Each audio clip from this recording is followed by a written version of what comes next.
The result of the dune buggy experiment that we did out in the hallway yielded the relationship between velocity, displacement, and time interval.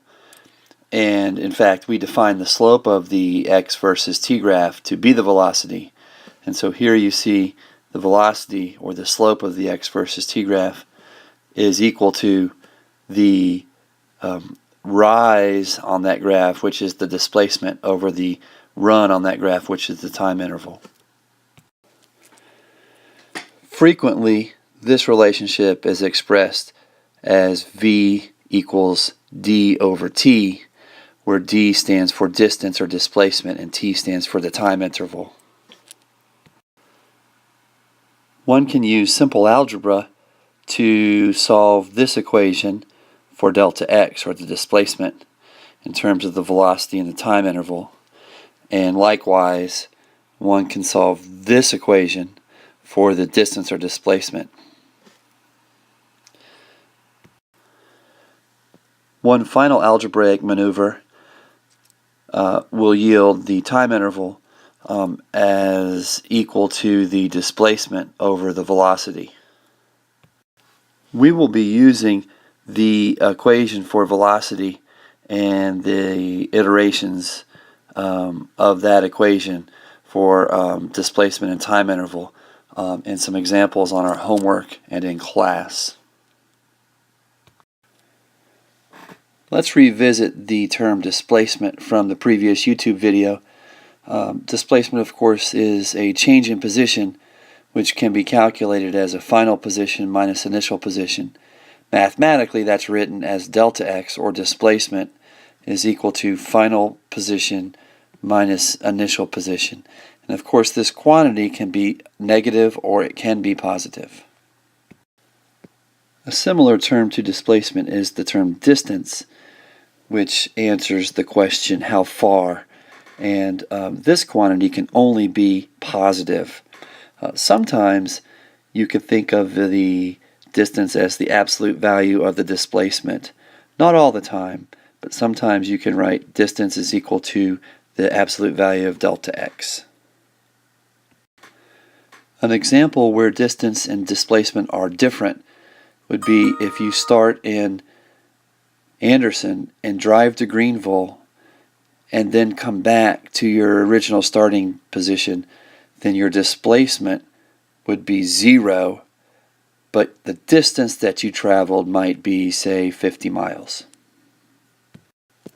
So if we look at the results from graphing the data of the dune buggy lab, we see again the position versus clock reading or time graph, specifically of the blue car, which would have a vertical intercept and a constant slope.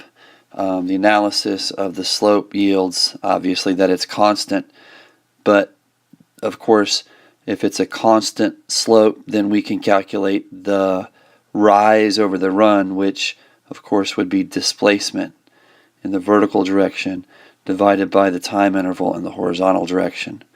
And the units were feet per second, which led us to the conclusion that the slope is the velocity and can be rewritten as delta x over delta t. Speed is slightly different than velocity in that speed can only be positive, and we identify faster objects as having steeper slopes. We also realized that this vertical intercept would be measured in feet and actually meant that at time equal to 0, this is where the car was, and so the vertical intercept means the initial position of an object.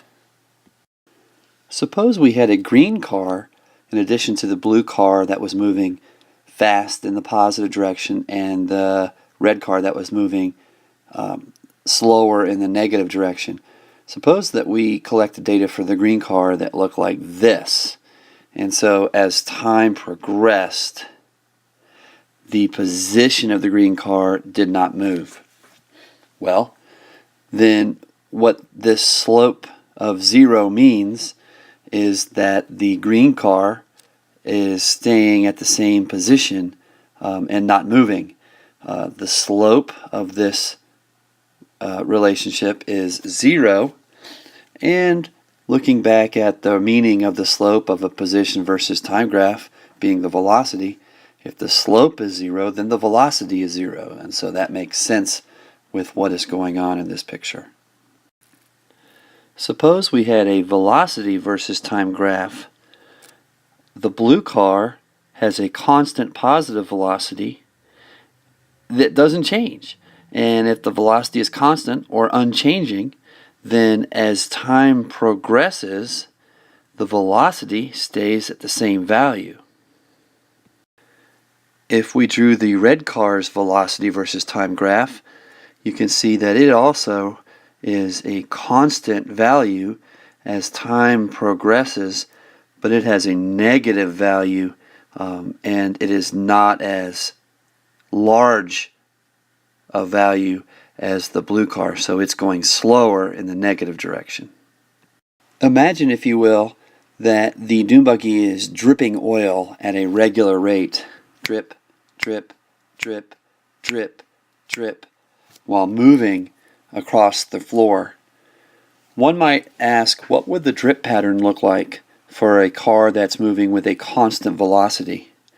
And so the students decided that the dots would be equally spaced, and of course, in order for us to be able to determine the direction of motion, we would also need to add arrows, which represent ultimately the velocity of the car as it moves.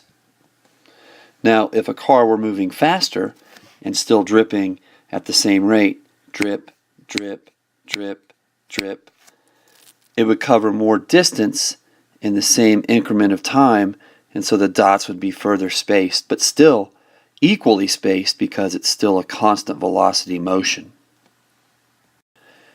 If the car was speeding up, then the dots would get further apart, and thus the velocity would get larger as it was moving.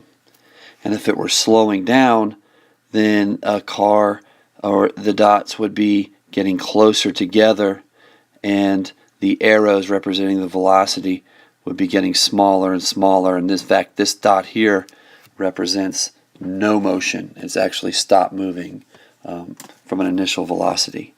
And so we would call this, where the velocity changes, an acceleration. And this would be a positive acceleration because it's changing its velocity in the direction that it's moving. And this would be considered a negative acceleration because it's actually slowing down or changing in the velocity opposite the way it's moving. If we were to graph the slow-moving constant velocity car represented by the black dots, then of course the evenly spaced dots represent a constant velocity, and so the line would be a constant slope. The fast-moving car going with a constant velocity would also have to have a constant slope, but steeper because it's faster. And remember, speed is indicated by steepness. Now, an interesting application of this is for, say, a car that's speeding up. If it's speeding up, then it should have a slope that's getting steeper. And in fact, the blue car that's speeding up in the positive direction would have a position versus time graph that looks like this. And of course, a car that slows down would have the slope getting shallower and ultimately flattening out to 0, which would correspond to no velocity.